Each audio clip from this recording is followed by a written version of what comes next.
Good morning students, good afternoon, good evening. कि कोई दो सुबह में देख रहा होगा, कोई दोपहर में देखेगा, कोई शाम में देखेगा। तो जो जब जब देखेगा तब तक के लिए आप morning, afternoon, evening. So next topic आज हम पढ़ेंगे principle of superposition of electrostatic force. जो इलेक्ट्रोस्टैटिक फोर्स जो हम स्टडीज किए हैं, अब उसका क्या है प्रिंसिपल ऑफ सुपरपोजिशन। जैसा कि आपने 11th में पढ़ा है, प्रिंसिपल ऑफ सुपरपोजिशन क्या होता है, समेशन ऑफ ऑल थिंग्स। किसी का भी आप चाहे वेव्स में पढ़े थे, कोई भी वेव्स का सुपरपोजिशन, इसी तरह से यहाँ पे अपना फोर्स का सुपरपोजिशन है। That means summation of all force जो इंटरेक्ट हो रहे हैं किसी भी एक चार्ज पे। तो देखो हमने क्या लिखा है, it is stated when the number of charge are interacting, जो number of charge interacting हो रहे हैं, the total force on given charge is the vector sum of the forces exerted on it due to all other charges। यहाँ पे जो force हमारा exert होगा कहाँ पे, इस Q1 का जो फोर्स एक्सर्ट हो रहा है वो किसकी वजह से, due to all other charges की वजह से। ठीक है, तो the force between two charges is not affected by the presence of other charge. किसी दूसरे चार्जेस की वजह से हमारा यहाँ पे जो फोर्स है दो चार्ज के बीच का वो अफेक्टेड नहीं होगा। ठीक है, तो ये तो हमारा क्या है, प्रिंसिपल है इसका। अब इसमें आप चाहो तो कंसिडर कर लो,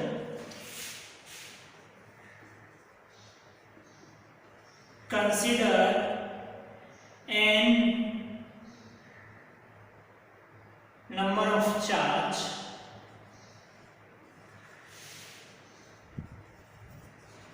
Q1, Q2 up to Qn are placed in vacuum at point where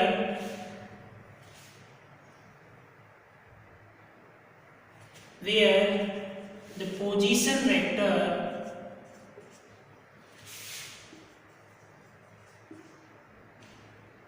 with respect to origin O R1 R2 up to Rn रेस्पेक्टिवली। ठीक है, ये हमारा हमने क्या कर दिया, consider n number of charges a q1 q2 up to q3 up to qn are place in a vacuum. ये जो इलेक्ट्रोस्टैटिक है वो एक वैक्यूम के लिए फाइंड आउट कर रहे हैं, तो वैक्यूम कंसिडर कर लेंगे at point where the position vector. अब ये position vector r1 r2 r3 up to rn respectively. ठीक है, ये हमने कर दिया। ये जैसा कि सर्किट डायग्राम में आपका दिया होगा, आप इसको नोट कर लीजिए या छाप लीजिए।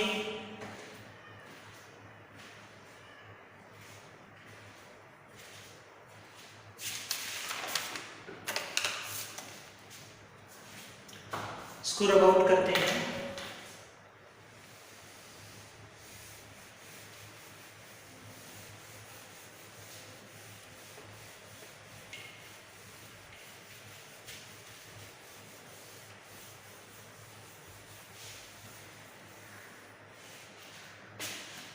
अब देखिए, according to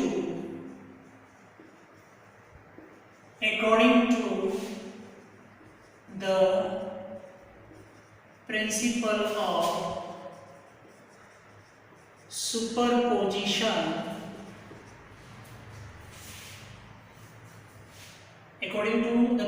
of superposition, the total force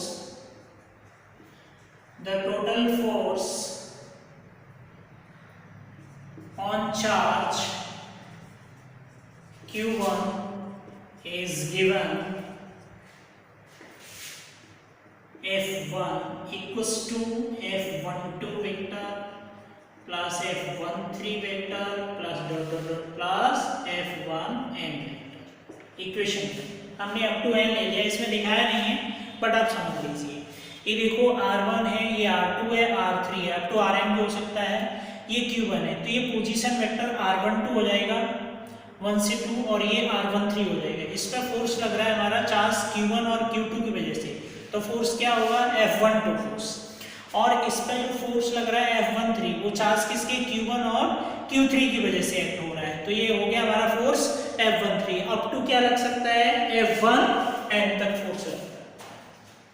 तो देखिए यहाँ पे वेयर हम फाइंड आउट करेंगे F12। फॉर्मूला क्या होता है 1/4 pi epsilon naught q1 q2। अब F12 जो फोर्स है वो चार्ज q1 और किस पे है q2 पे है, ठीक है, upon r12 square r12 of cap. यहाँ देखेंगे where r12 cap equals to r12 vector upon में क्या होगा, यहाँ पे हम ऐसे भी लिख सकते हैं r12 की जगह पे r1 minus r12 equals to r1 minus r2 cap. तो ये क्या हो जाएगा हमारा r1 minus r2 upon r1 minus r2 of magnitude.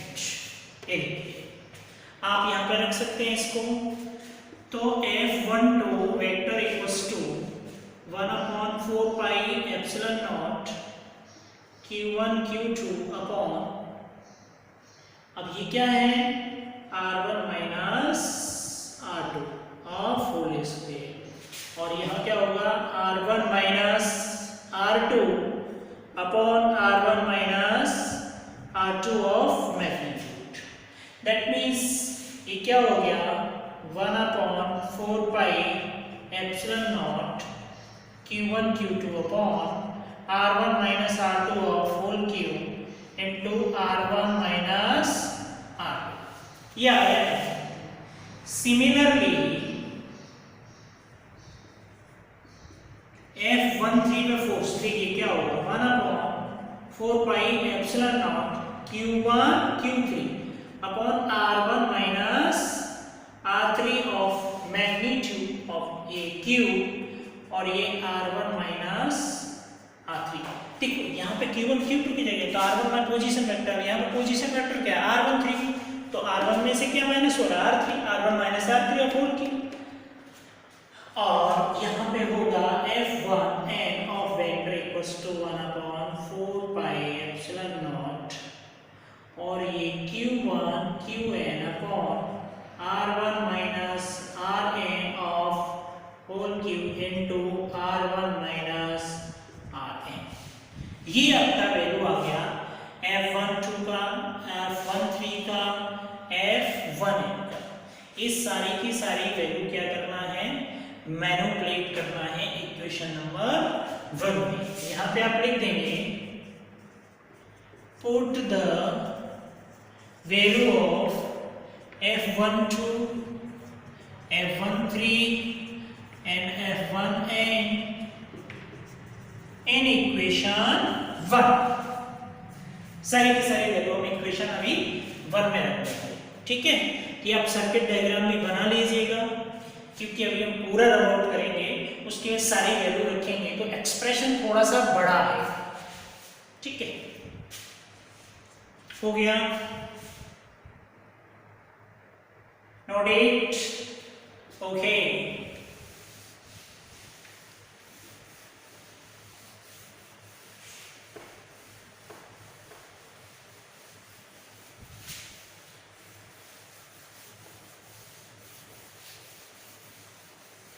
So equation 1 हमारी क्या थी, F1 equals to F12 plus F13 plus dot dot dot plus F1n। अब इसमें वैल्यू कर देते हैं, तो देखिए F1 इक्वल्स टू क्या है, F1 क्या है 1/4 pi epsilon naught q1 q2 upon r1 minus r2 q r1 minus r2। plus 1 upon 4 pi epsilon naught. Here Q1, Q3 upon R1 minus R3 of Q, R1 minus R3. Got it? Plus dot dot dot plus 1 upon 4 pi epsilon naught Q1 Qn upon R1 minus Rn of Q, R1 minus Rn. ये F12 का ये value रख दिया, F13 का ये value रख दिया, F1n का पूरा वैल्यू ये रख दिया। अब आप देखेंगे इसमें कुछ कॉमन मिल रहा है, 1/4 pi epsilon naught कॉमन है सारे एक्सप्रेशन में एंड Q1 सारे एक्सप्रेशन में कॉमन है, तो इसको पूरे को क्या कंसीडर कर लिया, कॉमन कंसीडर कर लीजिए।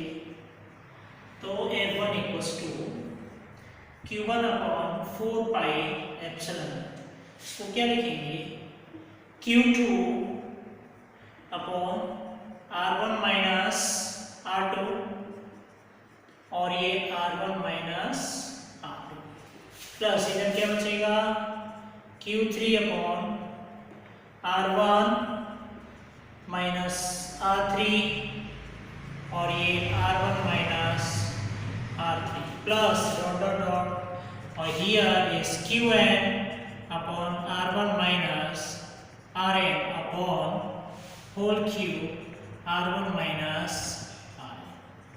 ये सारा का सारा हमारा रिजल्टेंट फोर्स आ गया, प्रिंसिपल ऑफ सुपरपोजिशन सारे के सारे फोर्स को प्लस करके ऐड करके लिखेंगे, यही हमारा रिजल्टेंट फोर्स है। अगर इसको आप सिग्मा में लेना चाहते हैं, समेशन में लेना चाहते हैं, तो F1 equals to Q1 upon 4 pi epsilon naught I equals to 2, क्योंकि यहाँ ऑलरेडी 1 तो है ही, 1 से आगे का ही जा रहा है, 2n QI और ये R1 minus RI upon R1 minus RI of whole cube, ये हमारा, ये जो है इसको एप्सिलॉन बोलते हैं, या ये हो जाएगा हमारा एप्सिलॉन नॉट, कहीं कहीं पे इसको क्या बोलते हैं, एप्सिलॉन 0 भी बोलते हैं, ठीक है। तो आप इसको आप नोट कर लीजिए।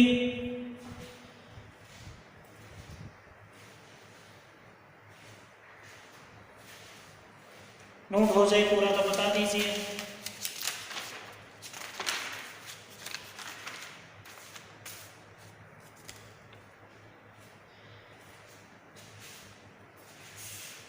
Okay,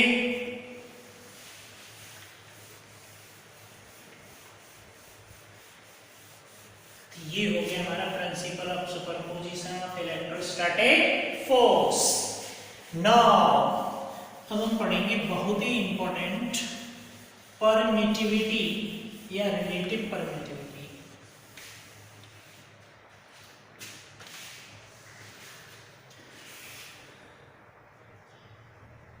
permittivity and relative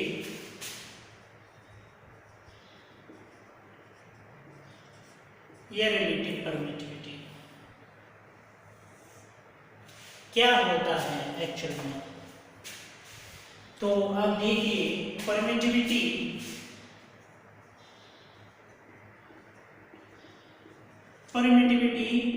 is the property, permittivity is the property of the field of medium, किसी भी मीडियम की। permittivity is the property of the medium which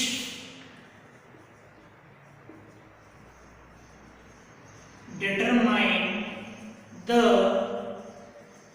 electric force between charges situated in the medium, किसी medium में जो दो charge है उसके बीच में, जो जैसे यहाँ पे एक हमारा चार्ज है, ये क्या है Q1, और ये चार्ज हमारा क्या है Q2, इसके बीच में जो भी हमें forces find out situated which determine the electric force between the two charges situated in the medium. यहाँ पे कोई ना कोई मीडियम होगा, और उसी मीडियम को हम क्या बोलते हैं, जैसे कि आप देखिए, जैसा कि आपने पढ़ा है F equals to K Q1 Q2 upon R square, where K क्या है हमारा कांस्टेंट, या ये किस पर डिपेंड करता है, डिपेंड्स ऑन मीडियम, मीडियम पर डिपेंड करता है। मीडियम क्या है, वेयर K equals to क्या है 1/4 पाई एप्सिलॉन नॉट। यहीं पे इसी एप्सिलॉन नॉट को हम क्या बोलते हैं, परमिटिविटी, परमिटिविटी बोलते हैं इसको, एप्सिलॉन नॉट को हम क्या बोलते हैं, परमिटिविटी बोलते हैं। अब ये क्या है परमिटिविटी, लगता तो ऐसा है कि ये परमिट करती है किसी चीज को, फोर्स को यहाँ परमिट करेगी, लेकिन ऐसा है नहीं है, ये परमिट नहीं करती। ये सपोज हमारा फोर्स है, ये कोई मीडियम है,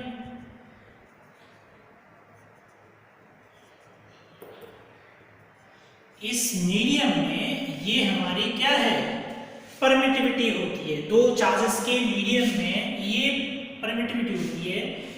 लगता तो क्या है कि परमिट कर रही है, लेकिन परमिट नहीं करती है। किसको परमिट करती है, इट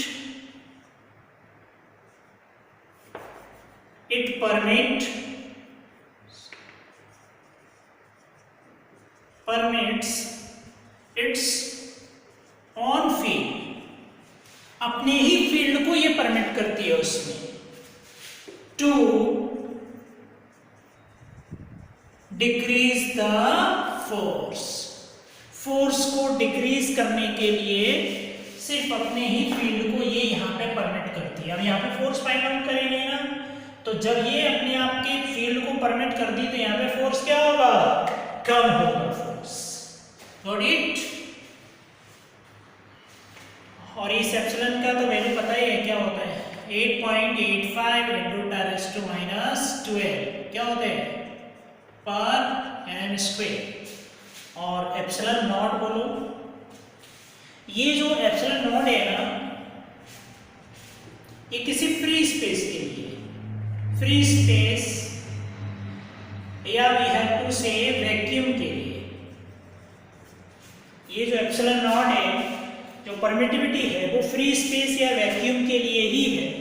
कभी कभी आप एयर के लिए भी आप ले लेते हैं, एयर भी हमारा फ्री स्पेस है, तो आप नोट कर लीजिए इसको।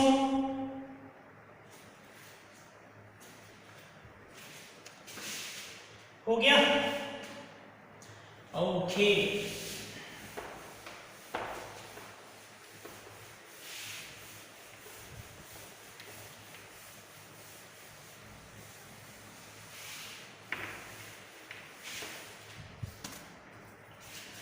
अब आप देखिए,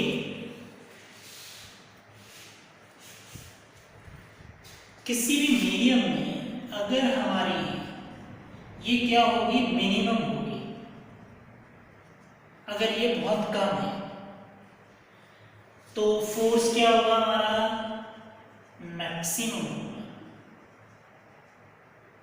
आप देख सकते हैं किससे, F equals to 1/4 pi epsilon naught Q1 Q2 upon R square. अगर इसको कम करेंगे तभी तो फोर्स बढ़ेगा, अगर इसको रिड्यूस करेंगे तो फोर्स क्या होगा, कम होगा। अगर ये हमने बढ़ा दिया, सपोज मैक्सिमम कर दिया, इंक्रीज करेंगे, मैक्सिमम कर दिया, तो हमारा फोर्स क्या हो जाएगा, मिनिमम हो जाएगा। फोर्स क्या होगा, अगर ये बढ़ेगी तो ये मिनिमम हो जाएगा। इसको ऐसे भी बोल सकते हैं आप, एप्सिलॉन नॉट दैट इज, अगर ये इंक्रीज करेंगे तो फोर्स क्या होता है हमारा, डिक्रीज। अगर ये हमने डिक्रीज कर दिया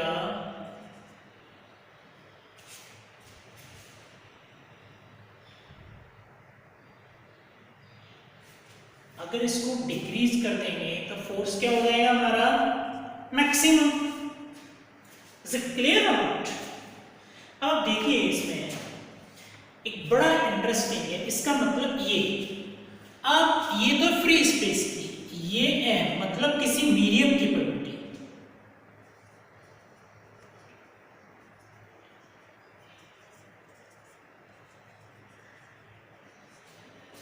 ये किसी मीडियम की परमिटिविटी है, okay.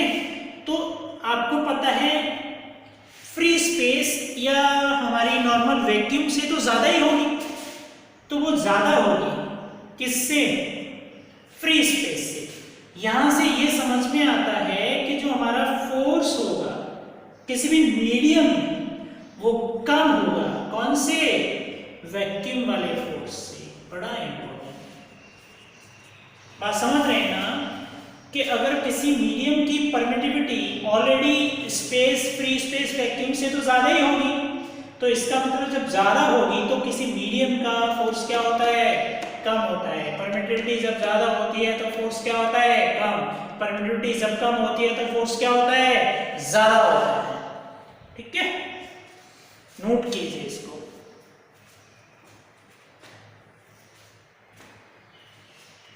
Okay,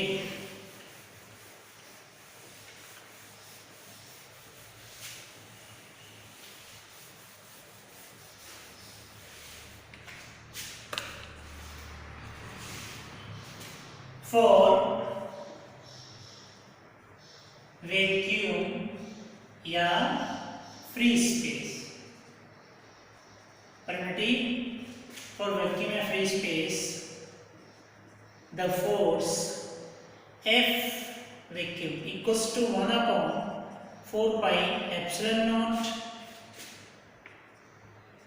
Q1 Q2 upon R square, equation 1। for any medium, किसी भी मीडियम के लिए, that is the force F, medium लिख लेते हैं, क्या होगा 1 upon 4 pi epsilon m Q1 Q2 upon R square, equation 2। अब देखिए फ्रॉम इक्वेशन 1 एंड 2 क्या होगा, F वैक्यूम के upon F medium 1 upon 4 pi epsilon naught Q1 Q2 upon R square upon 1 upon 4 pi epsilon m Q1 Q2 upon R square. ये देखो बेटा, ये पूरा पूरा कट जाएगा, ये भी कट जाएगा, यहाँ क्या बचेगा, F vacuum upon F medium equals to m upon epsilon naught. ये देखिए, where here the ratio of m upon is called the relative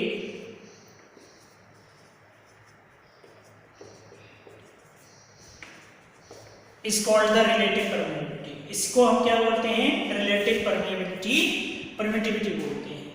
तो रिलेटिव परमिटिविटी क्या है, it is the ratio of any medium of permittivity to the space और vacuum permittivity, that is epsilon r equals to k equals to epsilon m upon not equals to f vacuum upon f medium. आप इस तरह से note कर सकते हैं इसको। Otherwise आप epsilon r equals to m upon epsilon naught, अगर आपको किसी भी मीडियम का फाइंड आउट करना है तो इस फॉर्मूला से फाइंड आउट कर लेंगे आप। इसको आप नोट कर लीजिए।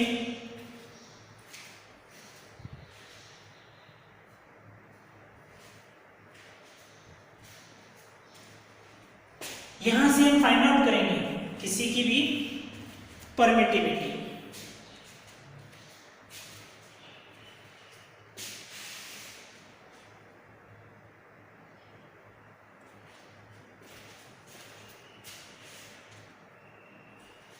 ओके।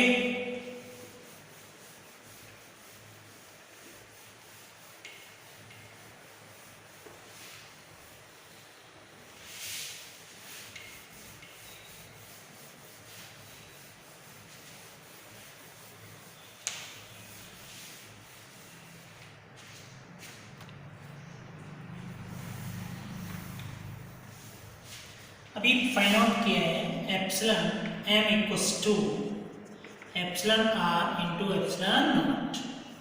देखिए क्वेश्चन है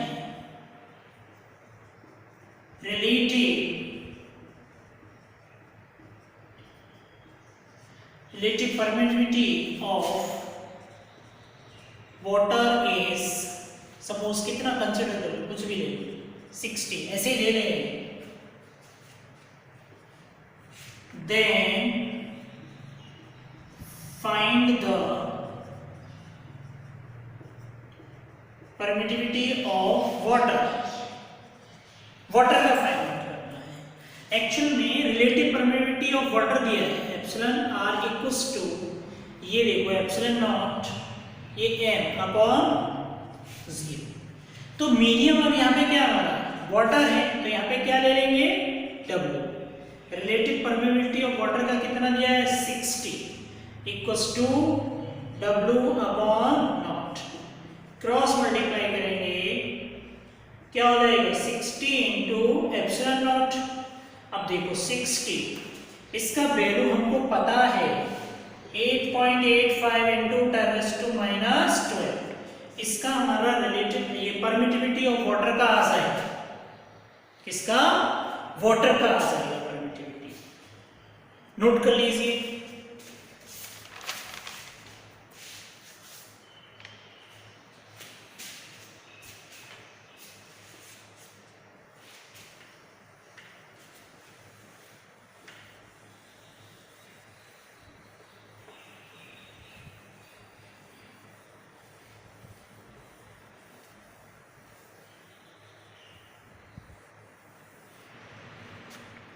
अब देखिए relative permittivity of liquid is 8, then find the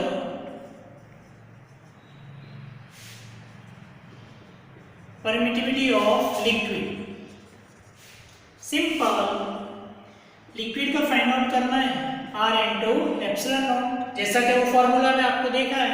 अब ये कितना दिया है 8 दिया है, इसका कितना 8.85 इंटू 10⁻², इसका फाइंड आउट करना, आंसर आ जाएगा। Got it? Thank you.